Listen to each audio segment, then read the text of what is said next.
Hello. What up, my slimes? We doing some more enlisting. This 4th of July event is actually good, so we're gonna grind it. I have been missing enlisted. It's not like it's like a drag or anything. But yeah, since I've played last, there definitely have been some updates. As you were seeing here, I'm having to go through and manually micromanage new squads because now you can equip event squads in the premium slots, which is actually kind of massive as far as things go.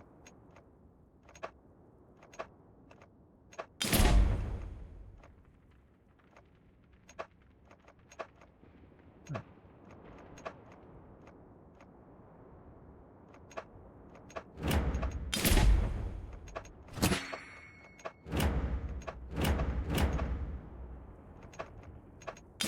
Big. Yeah, it makes me that much more salty that all of my gold orders got wasted because I would have loved to have more squads, you know. As we see, I have like an absurd number of squads for each of these. Yeah, I could have 2 whole extra slot. Oh! So, yeah, it's a bit sad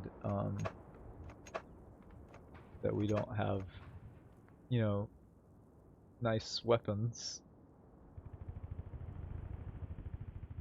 to be putting in there. But that's fine, I guess. You live and you learn. Alright, so we want to go ahead and equip best for 3.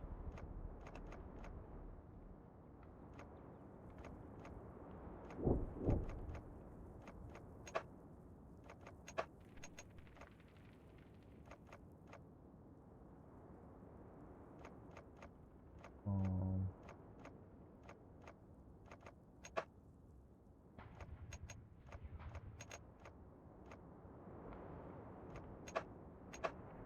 Apparently I never farmed out AT gunners, which is fine, I guess.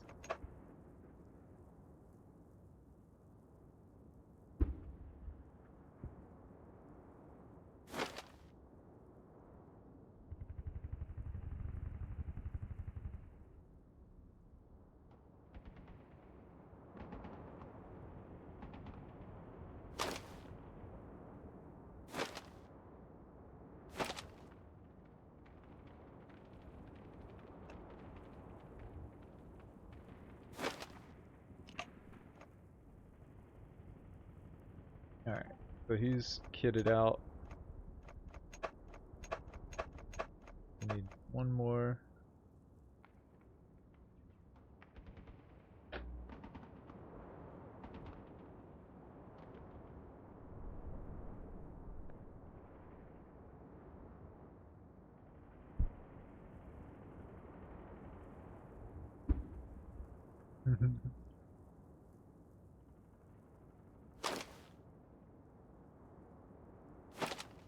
Is that my last nade pouch? That's rough. I was gonna save that as a preset.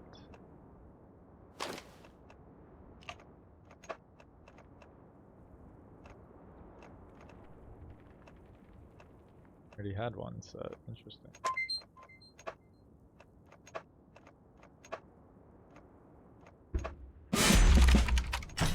Oh man, it's gonna do that every time. Can I just like buy them?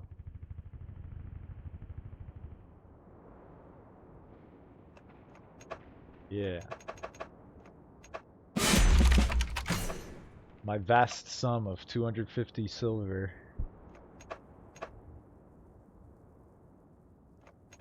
Oh, and I forgot to do their perks too. God dang, there's so much micromanaging.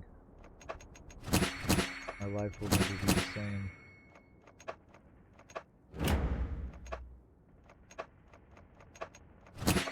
I had a bunch of crazy mid. perks to start with. Oh,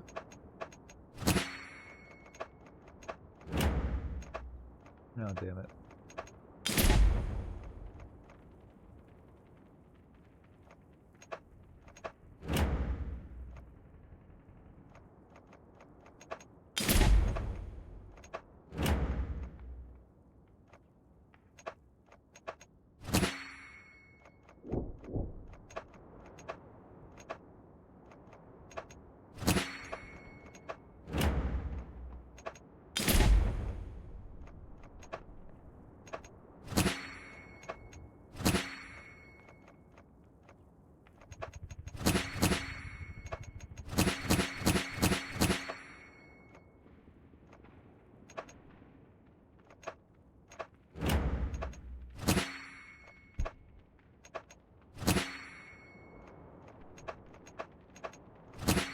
Alright, that's my preset.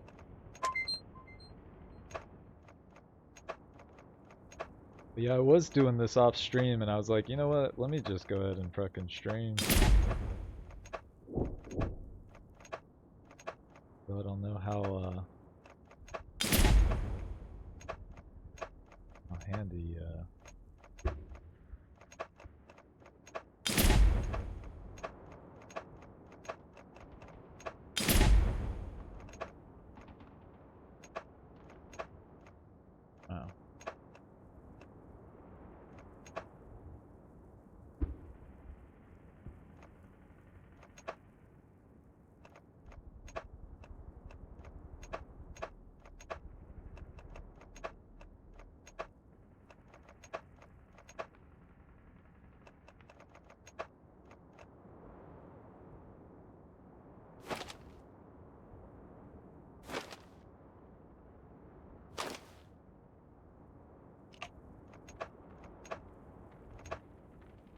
Alright, baby. I think we're ready. So what we're trying to do today, not that, is 15 pistol kills in of that. You know what?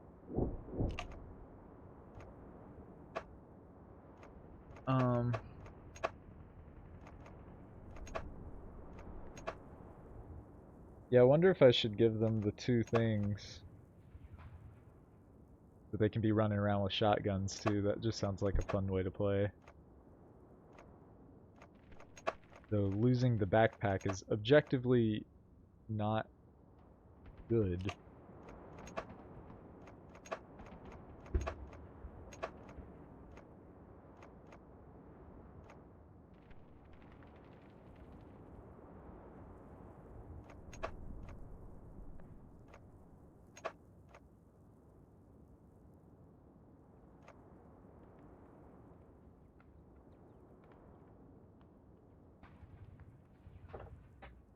Hmm.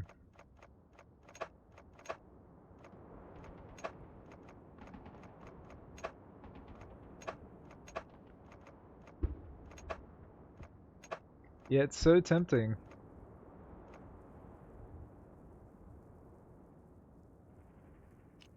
Do I even have a bunch of shotguns already? Let me just check.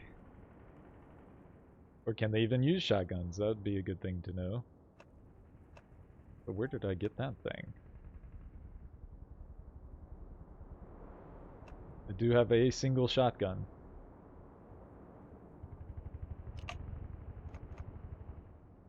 Huh.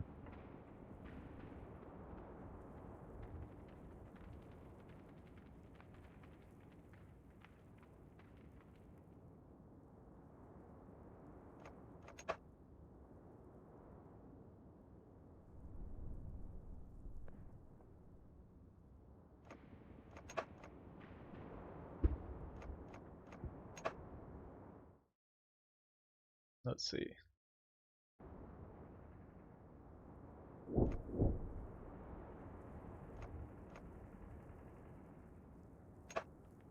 Oh, what should I do?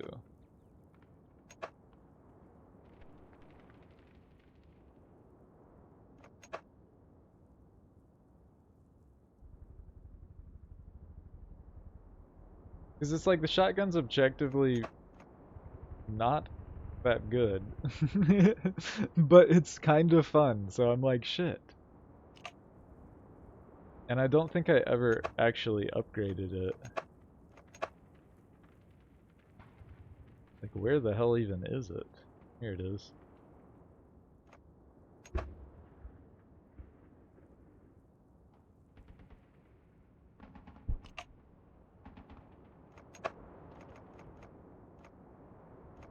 Let's just take the one and I'll see how I like it.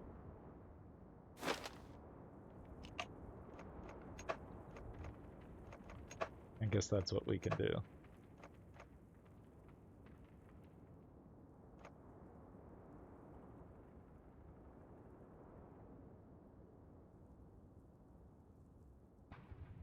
Alright, so we'll just play one quick match here.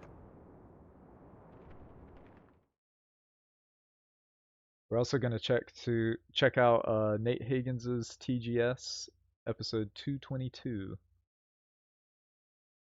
So we're going to go ahead and start that. Joined by systems change practitioner Brett Kencairn for an overview of the no regrets regenerative strategies need to build ecological and community resilience through a practice called living systems regeneration.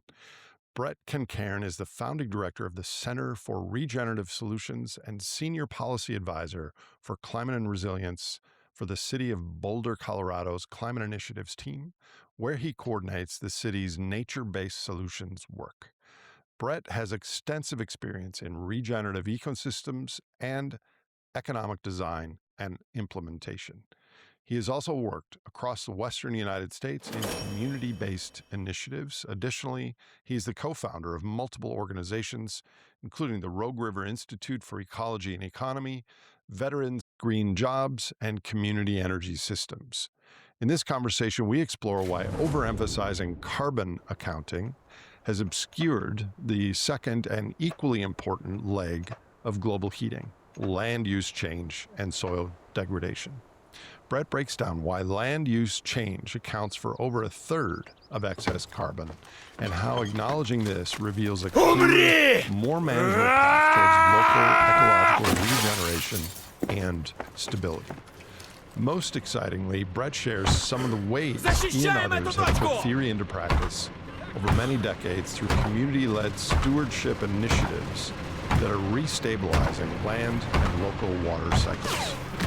Ultimately, Brett and I discuss why fully embodying all this will require us to complexify and deepen our relationship with the rest of nature and each other, even as we simplify our economic and material throughput at the global level. If you'd like to learn more about the information presented in this episode, I encourage you to take a look at our show notes, which you can find on our website, all episodes on greatsimplification.com, and in the link in the bottom of the description of this episode. The show notes include resources and references for topics covered in this conversation and are available for every episode in our catalog. This was a really inspiring conversation. Brett Kencairn. Nate Higgins. Welcome. At long last. I was so glad I watched your pioneers talk and that connected us with some of your work. And I think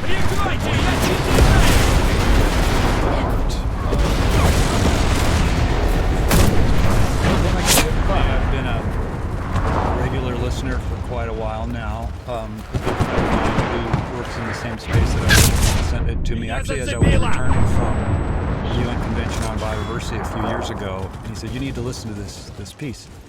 And that kind of got me hooked. So I really appreciate when I come back to your program often for context on many things. And I've been watching for the way that the work you've been doing with systems change and simplification sort of meet this work around it. So it's just really exciting. Working it all.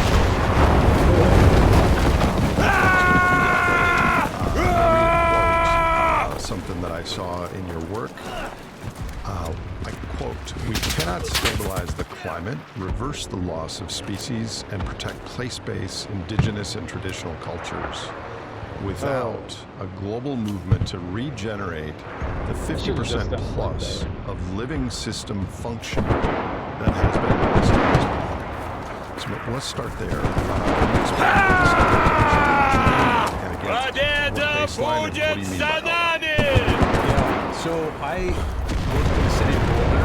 Among other things, it's my core job, and I'm grateful to be able to be a part of the climate team, and I've been there for now almost 15 years. And so I started in the sort of conventional area of climate action, which is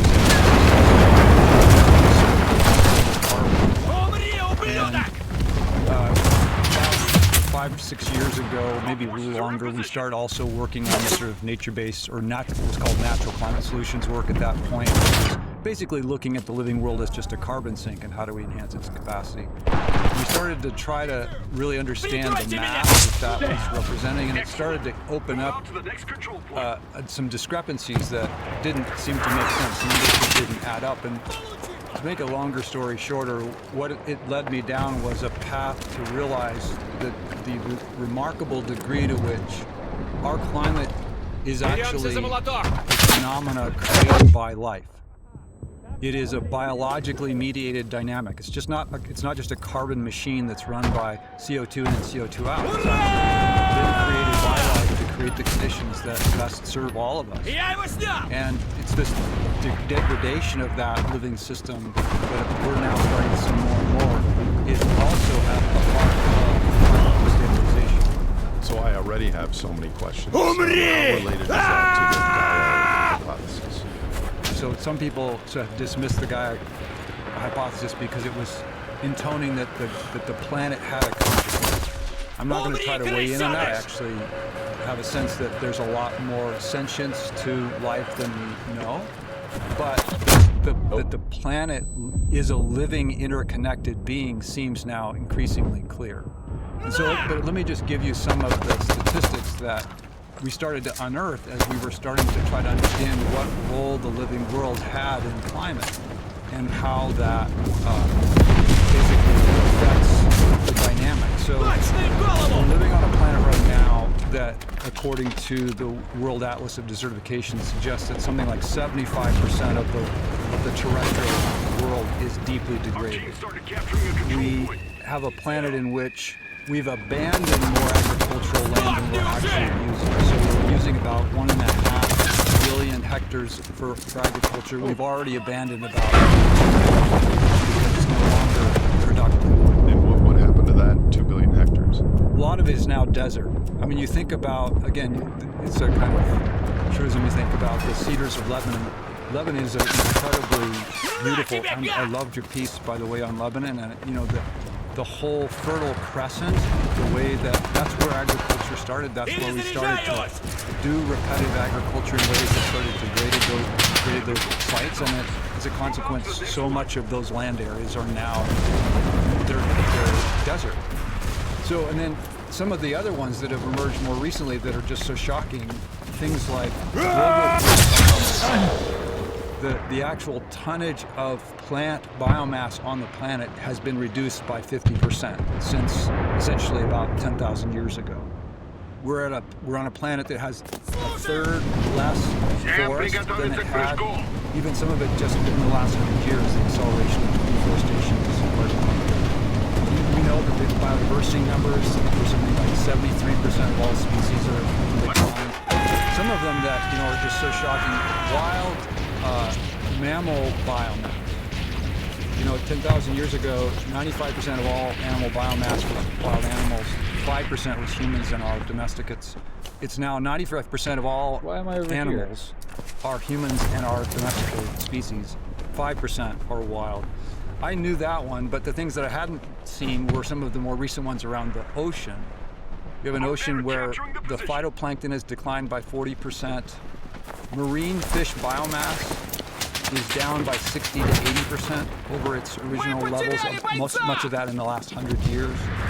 So what I'm really pointing to here, Nate, is there's no single number of study that's going to say we are living on a planet that has this, although I did just find one the other day. Came out in One Earth, breaching planetary boundaries. Over half of the global land area suffers critical losses in functional biodiversity integrity. But the point I'm getting at is, when you look at it in totality, we're living on a planet bad at game. that is operating at far less of its productive capacity than it had. 50% is probably a realistic rounded number. But that's a kind of an abstraction. You can see this outside your backyard. So if you go out in your backyard, if your backyard happens to be a classic suburban lawn, that land area of your lawn is operating at probably less than 50% of its photosynthetic capability, because you have a few species, maybe 4 or 5 species, maybe shrubs. So let's say that someone has a 1 acre backyard, which most people don't, and it's all yard with some playground equipment and a barbecue grill, and very few trees, some succulents and some bushes. What you're saying is when the sun hits that 1 acre every year, and then the winter comes, and the spring comes, every year there's a biological productivity that grows. 50% lower than historically, and that acre, if properly regenerated, or I don't know what the term you would use, with a plan in service of growing more biocapacity, could on average grow 50% more than it does now? Yes, absolutely. Maybe more than that. We've got our Parks Department is doing some leading edge work now to rethink the future of urban parks. Because we have in our park system in Boulder, we have 700 acres of parks. Maybe most of them around the 7 to 8 acre size. About 1 acre is in sort of improved area, and the rest is in grass and a few scattered trees. Average tree canopy on our parks is probably less than 15%. If we increase the tree canopy and half of that, and we introduce shrub layers and other forb and grass layers that are more synergistic together, we would probably increase the photosynthetic capture in that site by 70 or 80%, which is all basically in the service of creating more life. And then the other thing we would be doing is actually decreasing the amount of water we need, probably by about 2 or 3 million gallons a year to keep it alive. And we would have a whole lot more of the sort of shade, water absorption, and biodiversity that we're going to need to have a landscape that's going to protect and shelter us from the extremes that we're going to need. I want to get into that. But still in the historical arc, so 10,000 years ago, we didn't know it at the time, but that was effectively the Garden of Eden, which has been slowly degraded with increasing acceleration of late. But back then, we're living off the interest, all the humans that were alive then, and it was way more than we needed. So we never even thought about it, but now we're living off the interest. Latest data is 40% of the net primary productivity on the planet is diverted to human endeavors. What the hell? And historical primary productivity in the form of fossil fuels. So we are using a much greater amount than today's plus 50%. We're using today's plus 1,000% in the form of ancient productivity and natural gas.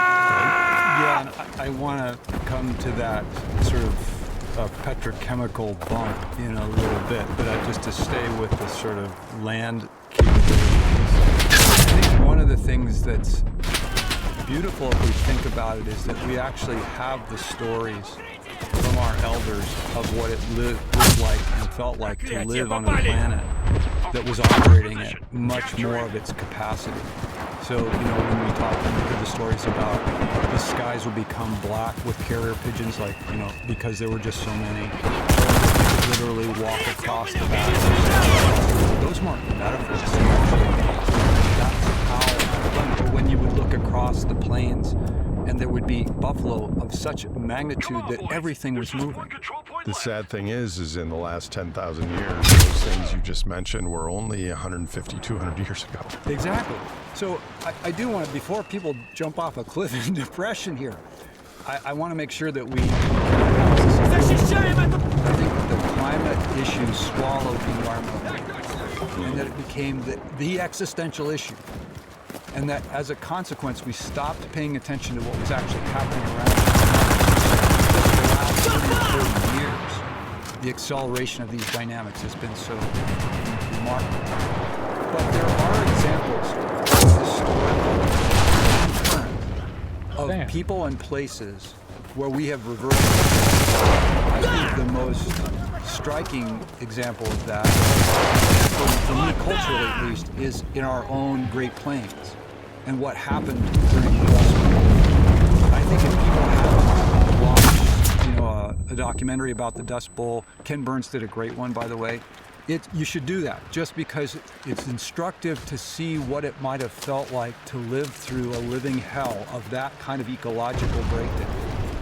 The dust storms that started just a few a year until finally they were happening like every several weeks. People were living through all that. And so, the scale of the devastation, this was all happened because of the heat and the ability to plow, and what we did between, say, the mid-20s and the early 30s to meet this wild wheat market, basically turned up most of the Great Plains in a very short period of time. And that's what led to, and we simplified it into one species, and then we know what happened. And so I would have thought, if I were a resident on the plains at that time, like, it's over, it's done, there's no hope here. In fact, of course, many people just had to move. Fortunately, at that time, maybe a time not so dissimilar from the one we're living into, when we had enormous dislocation economically, socially, politically, we had leadership that had a sense that if we could provide the right opportunity for these many underutilized people to do good and meaningful work, that we might be able to turn that around. And the remarkable thing is that we did. In the course of just 10 years, we stabilized the plants. In another 10 years, we started to actually bring its productivity back online. But that happened because we put millions of people to work. I mean, the scale of that is really something that we have to start thinking about. I personally have not watched a documentary on the Dust Bowl. What did those millions of people do now? What were the ecological results of the change? Those are part of the many people who were figure out how we were going to stabilize the plains. And so they developed terracing systems, and everything from simple hand-built rock structures to large equipment. Stop the erosion, the planting of the windbreaks across the plains. They had to create thousands of millions to grow out the stock of shrubs and trees to plant this massive sediment-catching wall, and then just hundreds of thousands of terraces and other structures that they put in place. So and all that it's in our legacy of materials, and actually some of them need to be filling back out because the last of those shelter belts in the plains are being cut now after all those years of doing that work. And then just to say, that's not the only place that's happened. I haven't seen John Liu's remarkable documentary about the plateau in China in the late 90s, the World Bank and China's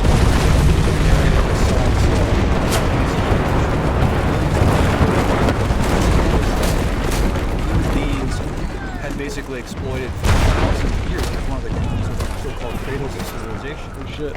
And again, in the course of just a couple of decades, they created a site, an ecological system that could start supporting human communities again. So those are several historical examples at scale. Again, I mean, in the case of the Chinese government, they just deployed, again, millions of people with hand tools, largely, to be building terraces and planting berms and doing all that work. But there's some really interesting and exciting examples now. Folks haven't seen Andrew Nelson's work. Andrew Nelson's at Oregon State. He's been documenting amazing work across Africa and South Asia in this. And then just the other day, I was touching back in with some friends in Paris House, building in it with Kumar in India. He's a movement of people who have almost nothing. They're little, like 1 hectare and smaller farms. And over the course of the last 10 years, people like Ray Archuleta and Gabe Brown and people.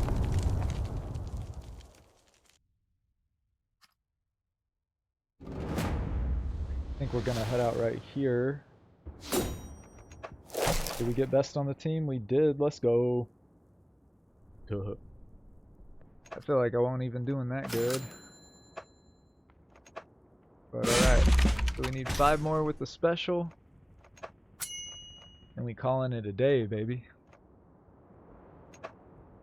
I might just swap these guys out for some flamethrowers. Can I pull him out? No.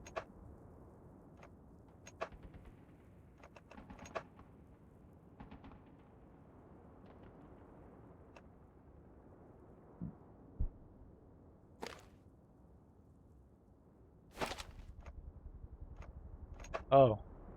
That'd do it.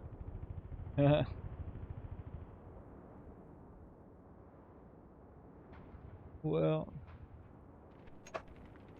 I don't know what I ought to do. Probably leave it as is. I think it's pretty nice.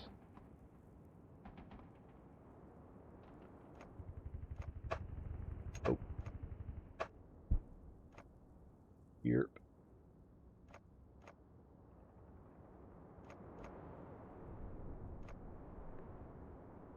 Well, anyway, thanks for